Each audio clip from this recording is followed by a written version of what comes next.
Hello,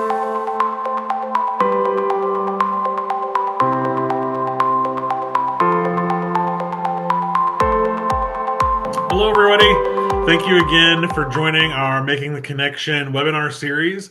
We've been doing several of these at this point. We've had good either live participation or folks that are watching these afterwards after registration.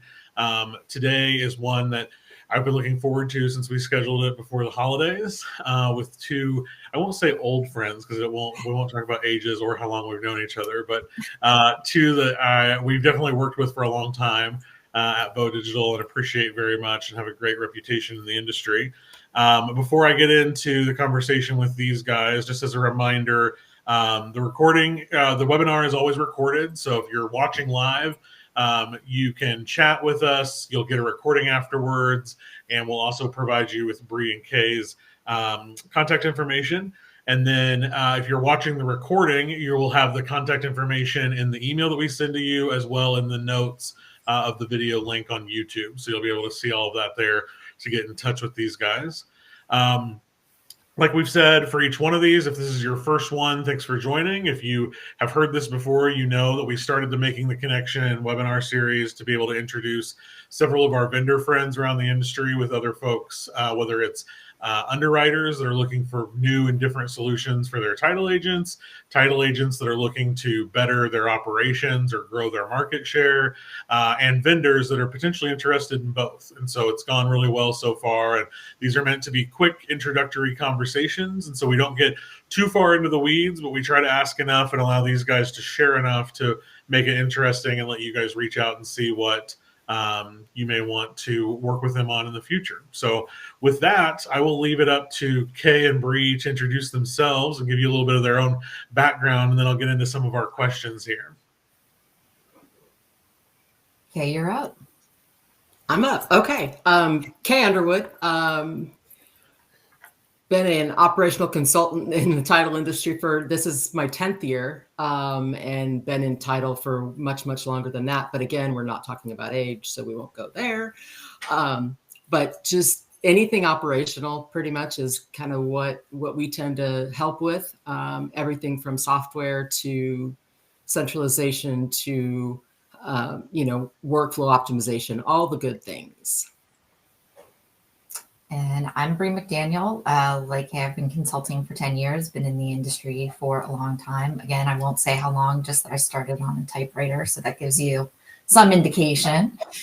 It's been quite some time. So yeah, we've been consulting for everything operational and a lot of things technology-wise. Kay and I are both the typical title person. We fell into title, got into it, didn't say, hey, when I grow up, I want to be a title agent, just sort of happened. And we all know title's sort of a black hole. Once you get in, you can't get out. So we've been here for a long time, sat the seat, start to finish, and really enjoy helping companies, whether it's agents, underwriters, vendors, really look at how can you be efficient, compliant, make the most out of what you have. So excited to chat today. That's great. I love when you use that example that you started using a typewriter, Bree, because I am happy to remind you that I've never used a typewriter. But again, my job was on a typewriter. We won't get into any of that. I think one of the things that I think would be good for you guys to start with is there are tons of agents out there, especially that have never used outside consulting, so they don't know what to expect. They don't know how to gauge the efficiency and effectiveness. They don't know how to think about pricing estimates that you guys may give. But I think even before all of that, they're not even really sure how to shop for it. So like you can say, I can help with your production software efficiency. I can help with your overall business operation. I can, all of this different stuff. But if they're even if everybody has 99 problems, right? We always say that. So if you've got your 99, how do you even start to shop to think about, if I'm engaging you guys in a conversation, how do I know what I need or what I should talk to you about? So a lot of times I think we're both looking to see who's going to talk first. I'll go first this time. I think a lot of times, that's really true. People don't know. They just feel like something's off. And one of the best things that we can come in and do to start with is an operational assessment, just to see sort of baseline where you're at. We find a lot of times, what management thinks is happening is not what's happening on the floor, and try to bring everybody together and then figure out how can we fix it to make it better so there's less pain points across. And one of the things I think that separates Kay and I is the fact that we have sat all of those seats. We get buy-in pretty quickly from the staff because they don't have to explain to us why, they opened a purchase transaction and they're ordering a full search this time. Like, we understand all of those title basics behind it, so we don't need that explanation. And so I think that's one of the things, really, it's the best place to start. And then other times people come to us with, really knowing like, oh my God, I know I'm not using my software right. How can I fix it? And then we can dive into a specific problem. But Kay, you want to add on to that? Yeah, I think as far as kind of shopping it around, I think, you got to work with somebody that you can work with, right? And so a conversation, and just like when you're an escrow officer and you appeal to some realtors and not other realtors, same goes for us, right? You can't be all things to all people. So there are definitely times where my personality might mesh a little bit better, other times where Bree's personality is going to mesh a little bit better, or there's other consultants out there as well. And I think that's number one is important, right? You got to be able to work with the person. And as Bree said, we do tend to get buy-in pretty quickly from the frontline employees. I think everybody that, any title agent identifies that that personality type of we don't like to be told what to do. We certainly don't like to be told what we're doing wrong. And because I can sit down and I can do their job, and to Bree's point, I know how to do it. I know why we're doing it. We usually don't have to sort of, they know very quickly. We can spot each other a mile away, and they know very quickly that we can do it, and we're trying to help them. And the operational assessment, one of the things Bree and I both try to do is we try to leave you with a list of things. Here's what we would do if it was us. And here's a couple things. I mean, if I can fix something right off the bat, a setting that might be a particular way that's causing them extra clicks or something of that sort, we'll do it right then, right? That minute. But we also try to give things that are 2 or 3 things that will be helpful to everybody that are not difficult, to sort of buy that goodwill. And then they get a little bit more complicated. And once we've built up sort of that goodwill, then we can leverage that capital a little bit to be like, okay, now we're going to change this. And they don't fight us quite as hard because we've already made something else that annoys them better. I love that. And I think that, if you've never gone down that path, you don't really know what to expect. And I encourage folks, I'm like, it's always worth having the conversation. And I think, obviously we encourage folks to get in touch with you guys to work with you. But I think you both said something close to this, but like, if it doesn't work or if you're not the right fit, because it's got to, when you're finding somebody to help with this, the third party view can be super helpful, but sometimes it's got to be the right third party. And I think that people often think that, you're just gobbling up any business you can get. But I think you guys are really good at sometimes saying, we're not what you need. Like you're right. You do have a problem, but here's a friend over here in the industry that might be able to help too. And so even if your problem right now isn't for you, it doesn't mean that you can't help connect them to someone for that they could reach out to you guys in the future. Right. Absolutely. Absolutely. Yeah. We do it all the time. Yeah. So I know another, and this is a thing, I think that, everybody has a complex about their size in the industry. And so I think that sometimes folks are thinking like, oh, I'm not a large agent, which there is no specific definition for that. Everyone just uses that term. I'm not a large agent. That's not for me. But I think that even if you are a 3-person operation, there are efficiencies that in some ways, you need it more than the large guys. Like you need to make sure you're operating and firing on all cylinders. And so can you talk a little bit about what is there a right size client for you guys, or is there something that you guys do that you help figure that out as far as like what makes sense for you and for your customer? Yeah, everybody asks us a lot, what is the perfect size client for us? And we don't have one because it is K&I. I mean, we've worked with agents, like you said, that are, 2, 3 people, up to some very, very large underwriting clients, that have 3,500 employees. So we've run the gamut, which is also kind of nice because we can see what's worked for small people, smaller agents versus larger agents. But I don't think there's a perfect fit. I think for us, it's, like Kay said, do the personalities match? Do we get along? Do we feel like there's good communication and trust amongst everybody that we can have an open conversation? Because Kay and I both are going to talk to management the same way we talk to, the people on the floor. So, the staff and everything. So for us, we're one size fits all, I guess. I mean, it works for us because you get us. We have people in the background, staff that can help us with different things. But when we take on a contract, you're either getting both K&I, depending on the size, or one of us to take it, and you're talking to us. So yeah, And what about- absolutely. And I'm sorry, go ahead, Kay. no, you're good. I really didn't have anything else to say. To Bree's point, we've worked with small 2-3 people operations all the way up. So there's something that can be gained, and a lot of the stuff that we've learned is because of things that we've seen either done incorrectly, done poorly, could have been done better, should have been tried differently. And so why not learn from that, right? Why make the same mistake? Right. And I say that for our business too. I mean, I say all the time that I think we serve our customers well because we service both ends of that spectrum, just like you guys. Like, you are able to serve those smallest customers better because of the experience you have with some of your large ones, and vice versa. You're able to listen and find more acute problems for the large ones because you've gotten so skilled working with some of the folks that have a smaller footprint. So I don't let that be a hindrance to trying to find some help for some of these. We've talked about like problems and why someone may need a consultant. What's, in your guys' experience after all these years, what's like a common problem that you guys see or that you get hired for, get brought in to help solve, that everyone thinks is unique to them, but it's just like an industry thing? Because I think sometimes it's good to know, like, oh, we're not alone and there is a fix to this. And you don't have to give away your secret, obviously, but I'm sure you each probably have something that immediately came to mind there of like, everybody thinks this is a them problem, but doesn't realize that everyone around them has the same thing going on. All right, Kay, you're going first on this one. Okay, so I think a lot of times we get brought in around the production software.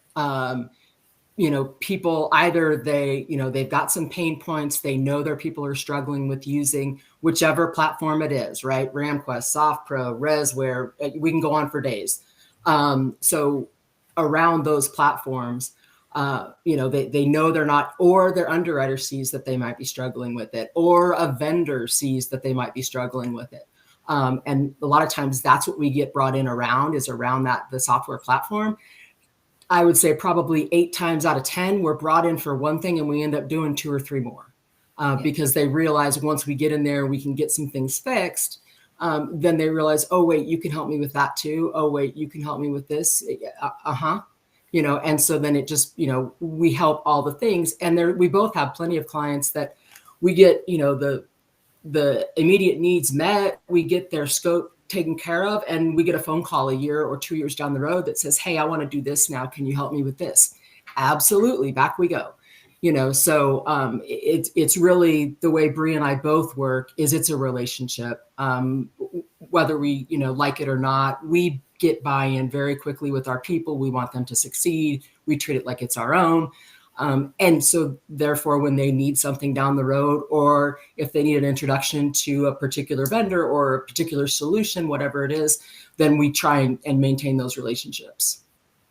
And I would say, to Kay's point, I think that's where we get brought in the most is around the production software. But I think the biggest thing that I hear that everybody always says, but you don't understand. We communicate differently with our agents. We communicate differently with our agents. We can't just send a form letter. We can't just do this. And it's funny because every title company says that and they think it's a unique to them problem, right? And I think it's just inherent of the fact that we all sell the same product and it's the customer service that differentiates you. So, they feel like, I we could retire now. I think if we, heard every single time there was, hey, you don't understand what we actually do. Like we're different. We're really different. So. Yeah, I think that's definitely true. Everybody thinks, even on the marketing side, we hear that like, well, we've got the special sauce or the special thing, and I'm like, well, here's 50 others that also have that, and sometimes it's deflating, but I think that it's helpful to know, because then you can figure out what is the real thing, what's really there that can do that for you. What is, if somebody is using an outside consultant, what are some of the hurdles that they have to get over internally sometimes? Like you guys said, you get great buy-in from frontline folks. I think that, I guess the inverse of that would be that sometimes people are like, why are these guys here? But, what is some of that? What are the 2 or 3 things that you've got to overcome sometimes for people that are like, why do we need this, if they're not really understanding what you're trying to solve there? I think one of the things is knowing the why, why we're doing it. And that's a consistency of communication between management, ownership, whatever it is, and us. And a lot of times there will be particular things that we'll tackle, and I'll sit down and have a conversation with the owner of, okay, are you ready for this? Because they're going to fight us. They're going to fight us. They're going to cuss. They're going to cry. They're going to threaten. They're going to throw a temper tantrum. They're going to act like 4-year-olds. Are you ready? Because if you're not ready, we're not doing this, because it will happen, right? We are creatures of habit, and we do not like to change. And I don't care what I love change. No, you don't. No, you don't. Nobody likes change. So stop it. But if we have that open communication and that clear, and that's another thing I think Bree and I both do, is we set a very realistic expectation. Depending on what we're doing, sometimes I make it sound like it's going to be terrible. My goal is for them to come back when we're done and go, well, that wasn't near as bad as you said it was going to be. Great. I'm not going to say it's going to be sunshine and roses, because guess what? It is not going to be sunshine and roses. This is work, and so you better be prepared for it. So that's a struggle too and that's one of the times when I think Bree and I both have had instances where ownership was not ready for that type of the change that they thought they wanted. And that's fine. But then that means that there's no point in having us here, because I can't affect change if you're going to go back and undo it behind me every time I turn around. We've been really fortunate. I think there's been a few times that we've actually had to overcome hurdles. I think the biggest one definitely is communication, making sure that, everything that we're doing behind the scenes is accurately communicated to everybody from top down, bottom up, whichever way you want to go. So to Kay's point, they understand the why. But it's like, we'll go into the system and somebody will tell us, hey, make this change. We need this change done today. And we make that change. And then 5 other people are impacted by it that they didn't think of.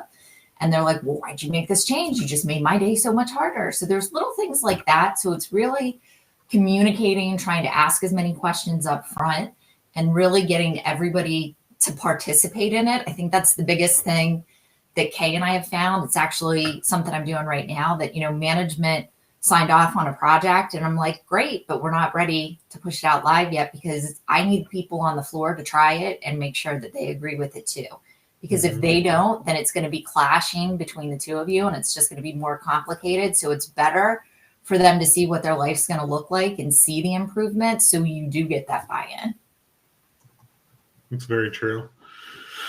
Kind of the opposite of that, though, is a question here from Andrea, that there's a disconnect between operations and management sometimes. But she's talking about the other side of it. Like, what if you are in operations and you're like, we need help solving this problem? How do you influence management to invest in consulting, especially if it's not budgeted, if they haven't done it before, all that kind of stuff? How can you say, like, we need someone like Kay and Bree? Yeah. I think, Bree and I we work with our clients under strict NDAs, so that everybody is comfortable having the conversations, not worried about us running around and talking.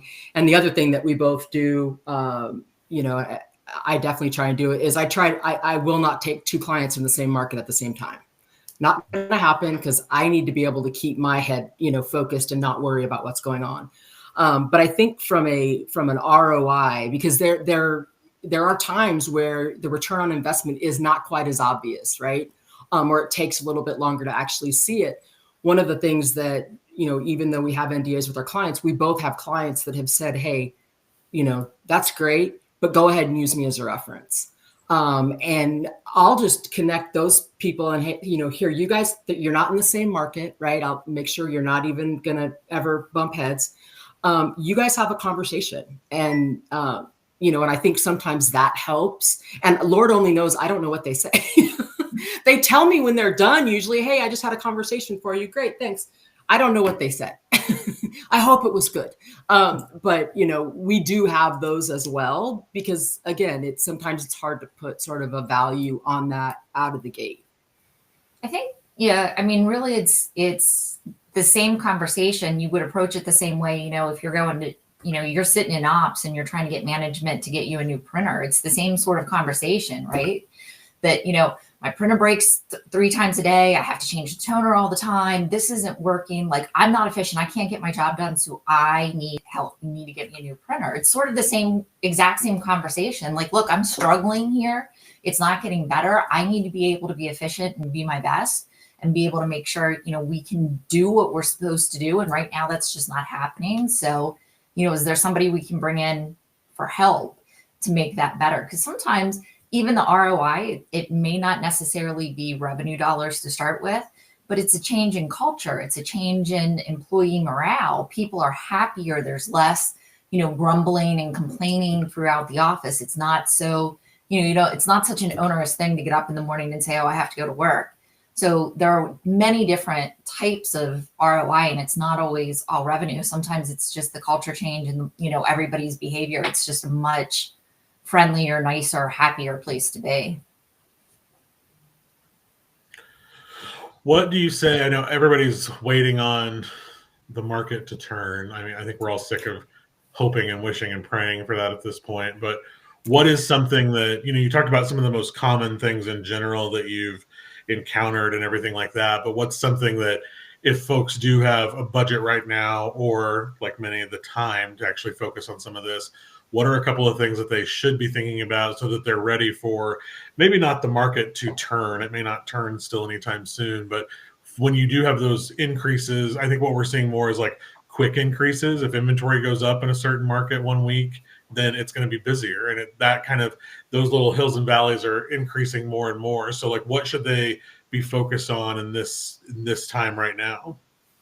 I think definitely the first thing is your software across the board. That is going to make you the most efficient that you can be. So while you have some downtime, instead of trying to throw people at a problem, figuring out what the root cause is and having your software help you with it, having your production system, where can it step in and take some of that load off? Instead of manually having to send emails, can we automate it?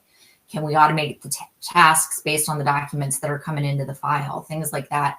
Where can you gain little efficiencies so that the staff really has time then, when it is busy, either to take on more volume, or when it's less busy, really provide a good level of customer service that keeps people wanting to come back? Yeah, and I think those technology offerings right now, in the last probably 5 years, have increased exponentially, right? There are so many things. And it's not necessarily even a vendor. It's, it can be for sure, but there's also things, to Bree's point, within the production softwares, there's, features and functionality that have been released, somewhat recently. And if those things aren't being leveraged at all, or not being leveraged, the thing Bree and I see a lot is people, they build the system for the way they want to do business, not the way their people are actually doing the business, which is a huge mistake, right? Because now your people are just working around the system. And so that's one of the big things that she and I both try to do is, the system should be working for you, not against you. And so where can we find you even, 14 clicks here and 10 clicks there? Those things add up. And then when the volume does increase, whether it's a spike or, it's a steady increase, you are able to handle more volume with better customer service and not just throw bodies at the problem. Yeah, I think. Oh, sorry. Go ahead, Wayne. You're fine. Go ahead, Bree. No, I was just going to say, I mean, I think for me, I think that's what we're really good at is title people. Oh, we've got an issue, throw more people at it and that'll magically fix it. But in the times like this, when we are slower and have some more time to work in the business, it's a really good thing to, try and diagnose those root cause issues so that you can address that and fix the problem across the board so you're ready as business increases. Yeah, I agree entirely, and I can't talk enough about the software side of things, because I think, and that was one of the most enlightening things when I first met you guys, is talking about that piece alone, because we hear all the time, I'll even on like the marketing side, I'll reach out to a new customer and we'll say, can we get your list of customers that gave you business in 2023 but didn't in 2024?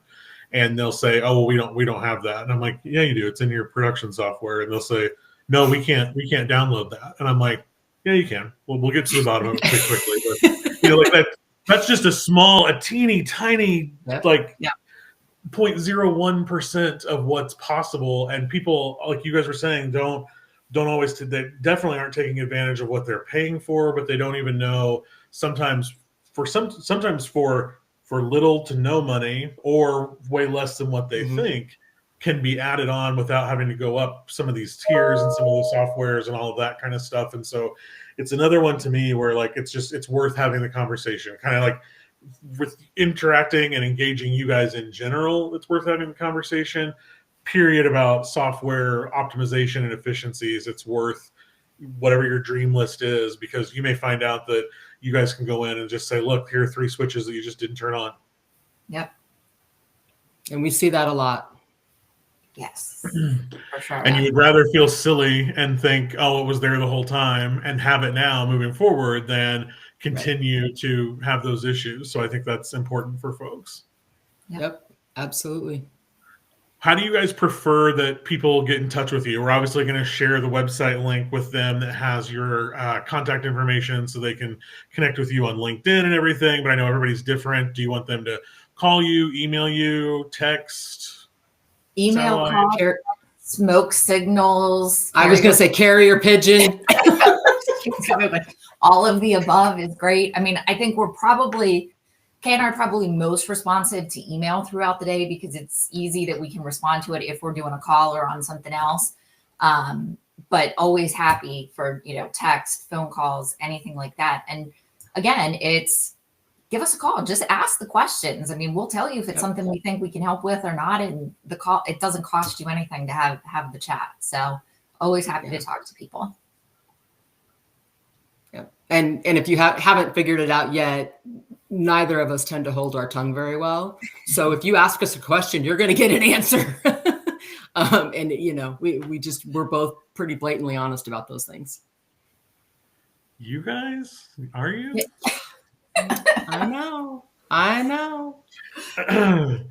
Well, for those that are joining live, Bree and Kay's website and emails are in the chat for you. And for those that are watching the recording, like we said, it's available in the video notes and in the email that we sent this link to you. So you should be able to find it all. And in the meantime, hopefully you'll make that connection. I encourage you. It's pretty painless. And like they both said, it's also confidential. So it's worth having that conversation and trying to connect. And this is the perfect quarter to make that happen, because there's, I keep telling everybody, I think this first quarter is going to tell us everything we need to know for the rest of the year. So it's the right time to have these conversations. And I hope folks reach out to you guys very soon. Anything else you want to share with anybody listening right now? Thanks, Wayne, for the opportunity. We appreciate the time to chit chat and talk about it. We'll geek out on title any day. So love the opportunity. Absolutely. Title nerds forever, right? Exactly. Let me get my pocket protected. Yes. All right. Well, thank you both. Have a great rest of your day. And thank you everyone for attending. We'll announce next month's Making the Connection webinar very soon. Thanks, everybody. All right. Great. Thanks, Thank guys. you. Take care. Bye. Bye.